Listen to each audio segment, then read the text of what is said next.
Moussa était obligé de dépersonnaliser les enfants. Alors si vous vous appeliez Sarah ou David, ça voulait dire je suis juif. Maintenant Sarah, David, c'est des noms communs, enfin des prénoms sans problème. Mais à cette époque-là, ça n'existait pas. Sarah, c'était juif. David, c'était juif. Donc Sarah devenait Suzanne, David devenait Daniel, par exemple. Et donc, il fallait dépersonnaliser les enfants. Moi, j'étais une grande. Donc, il n'y a pas eu de problème. Il m'a dit, tu t'appelles Jeanne Moreau.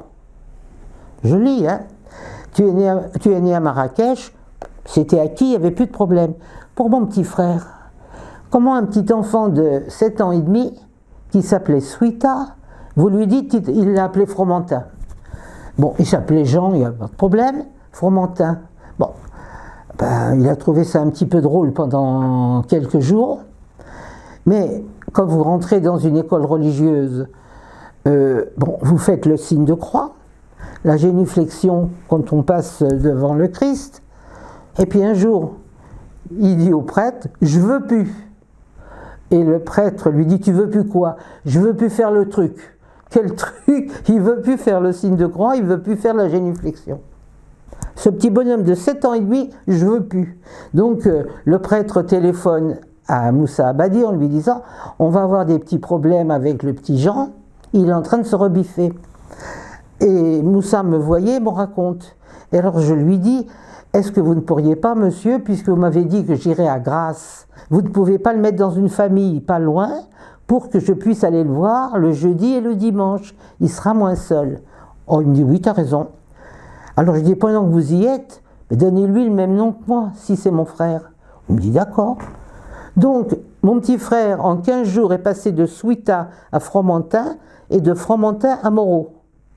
C'est dur pour un petit bonhomme de 7 ans et demi. Il a perdu ses parents, il a perdu son nom, il ne comprend rien. Et quand il est rentré à l'école, il était à Magagnos qui jouxte Grasse.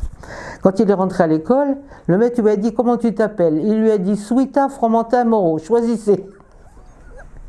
Dieu merci, il est tombé sur un maître qui devait être intelligent.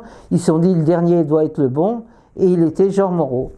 Quand on est en classe, au bout de quelques jours, vous avez le professeur qui vous donne un petit papier pour vous marquer vos coordonnées.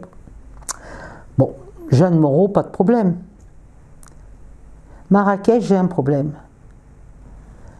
Il y a 2 R, mais où on met le K, où on met l'H, j'en sais rien. Et je me dis, zut, si je fais une faute d'orthographe à ma ville de naissance, ils vont me prendre pour une demeurée. Je ne suis pas tout à fait demeurée. Donc, peut-être ils vont penser à quelque chose. Et j'ai une peur, mais terrible, parce que je me dis, c'est pas seulement moi, mais je risque la vie des autres 3 filles, et peut-être de tout le réseau. Et alors, je regarde, nous avions des bureaux qui se soulevaient comme ça. Donc je regarde dans le bureau, pas d'atlas, pas de livre de géographie. Donc je ne peux pas trouver Marrakech. Et il me prend une espèce de fou rire plus près des larmes que du rire. Donc j'ai la tête comme ça et je pleure à moitié. Et la sœur qui était la sœur Marie-Adèle était celle qui s'occupait de l'enseignement. Donc elle me voit dans cet état, elle s'approche de moi, elle voit que ma fiche est vierge, elle prend ma fiche, elle me prend par les épaules, elle me dit viens au bureau. On s'approche du bureau, elle me dit bon, comment tu t'appelles? Jeanne Moreau. Bon, note. Où es-tu née? À Marrakech, ma sœur. Marrakech, Maroc. Me donne une petite tape, allez, va t'asseoir. Ce que je ne savais pas, c'était la seule sœur qui était au courant.